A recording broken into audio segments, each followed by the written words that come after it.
I guess when I say Uruguay during the Second World War, most of you have no idea. But did you know that this cannon right here was the cannon of a German warship?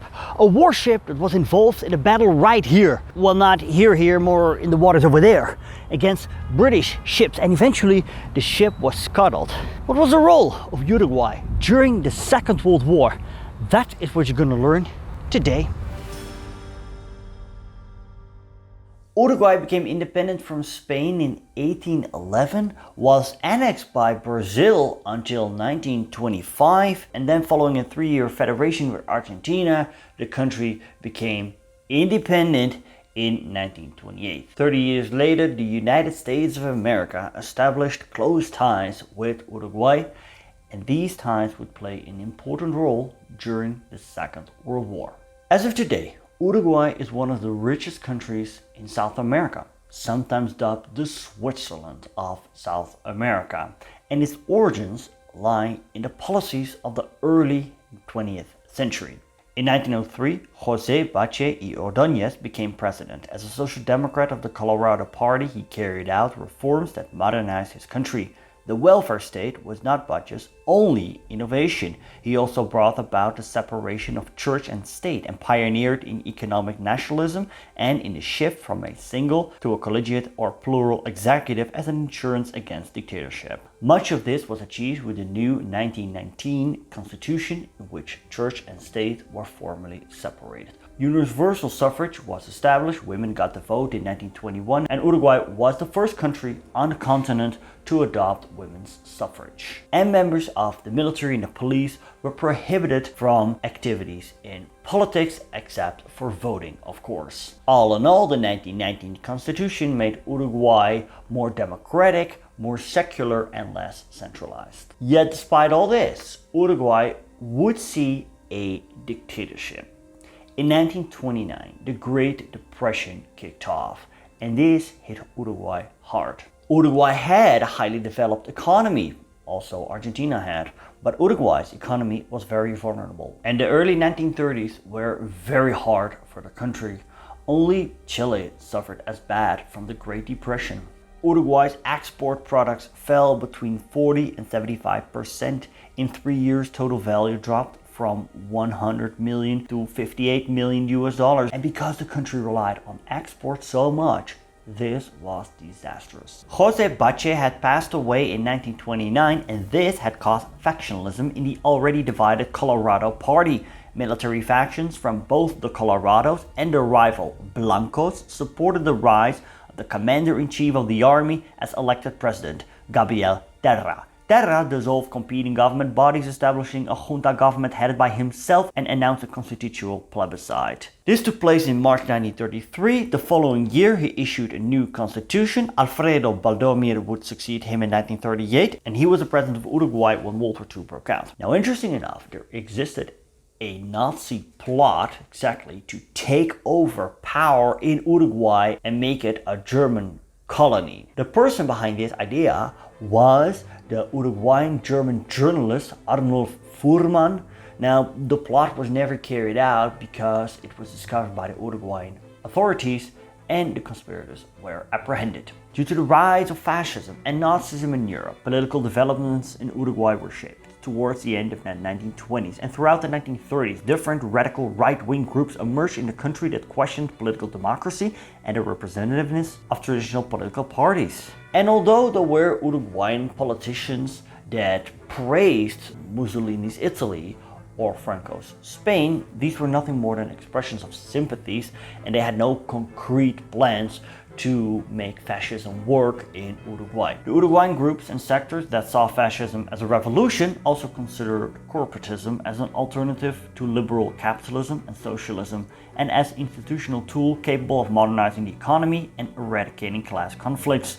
But the conservatism of these men did not go beyond praising an Italy that had put a stop to the communist advance. They did not have, nor did they aspire to create, a political model of fascist inspiration for Uruguay. And fascist propaganda from Italy to Uruguay was only aimed at those living in the Italian settlement in Uruguay. In 1932, a diplomatic representative of Italy had arrived in the country. His diplomatic activity was aimed to promote fascism in the Italian community, but it never got popular outside of the Italian community. Let's take a look at National Socialism. Regarding National Socialism, it did not exceed the limits of the German settlement in Uruguay. Anti-Semitism and praise for the Third Reich was spread by the newspaper of the German community. In Uruguay, the NSDAP Uruguay was founded in 1931 and was directed by E.W. Bohle and depended directly on the Ausländerorganisation, the overseas organization of the German National Socialist Party. Uruguay was sandwiched by its two large neighbors, Argentina and Brazil. And up until the early 20th century, it directed most of its foreign policy towards Argentina and Brazil. But that changed. Uruguay, for example, mediated between Bolivia and Paraguay during the 1930s Chaco War. During World War I, Uruguay was neutral, but had more sympathies for the Allies, especially because the British Navy severed all communications between the country and the Central Powers. Also, Uruguay believed in inter-American solidarity. When the US got dragged into the conflict, it reinforced pro-Allied sentiments. One Uruguayan diplomat stated that France had the closest affinity to the country, and next came Italy and Spain. After World War I, the army of Uruguay came under French influence. They helped the army to modernize, and also the famous French Adrien helmet made its introduction. Interesting enough, I read that the Uruguayan service rifle was a German Mauser. Under the French plan, Uruguay was divided into 4 military districts, and the military air arm was strengthened. Modern equipment, including aircraft, was imported from different European suppliers. During World War II, the US took over as the nation's foremost foreign military influence. The North Americans too focused on Uruguayan military aviation, and the inventory of military aircraft increased in number and quality. When World War II broke out, Uruguay declared its neutrality, but got involved in the conflict quite early on. In December 1939, there occurred a naval battle in Uruguayan waters. This was the Battle of the Rio de la Plata between a German warship and British warships. As a result of the fighting, the damaged German battleship Admiral Graf Spee limped into the harbor of Montevideo. According to international law, it was required to leave the port within 24 hours. This was extended to 72 hours. Thinking British ships had gathered near the port to finish off the German ship once it would leave the port of Montevideo, the German captain Hans Langsdorff ordered the ship to be scuttled and the crew went to Argentina. Shortly after, Langsdorff would commit suicide in Buenos Aires. During World War II, Uruguay and Argentina drifted further apart from each other. As historian Whittaker puts it, the area of agreement between Uruguay and Argentina, however, was limited and its duration brief.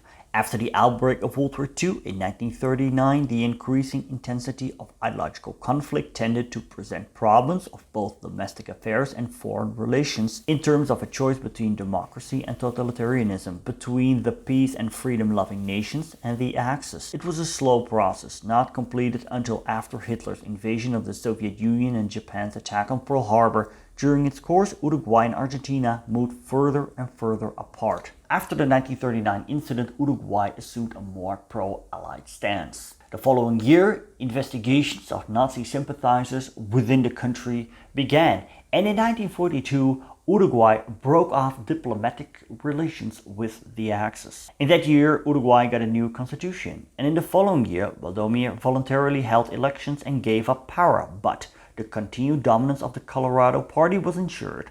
Valdomir was succeeded by Juan José Lamézaga, and economically, the country did quite well during World War II. After Uruguay recovered from the first shock of World War II, it came through the rest of the conflict in apparently good shape. The vitally important export trade was booming. From 1944 to 1945, it increased about 40%. Most of the exports went to the United States and the United Kingdom in that order. Another encouraging indication was the growth of Uruguay's holdings of gold and foreign exchange from $104 million at the end of 1941 to $240 million in November 1945. Due to the war, Uruguay's manufacturing sector was strengthened and employed about 100,000 people in 1945.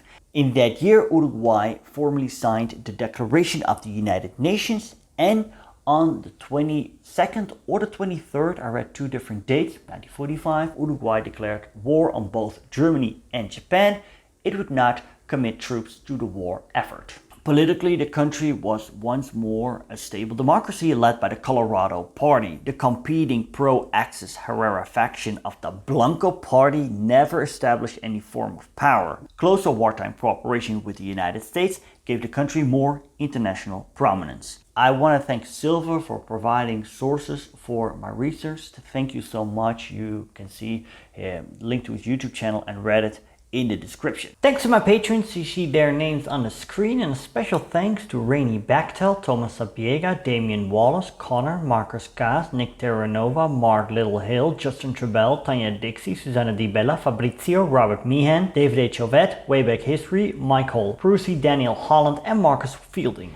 If you are from this country, if you have more information about Uruguay during World War II, please type it in the comments below. I'm really looking forward to your replies.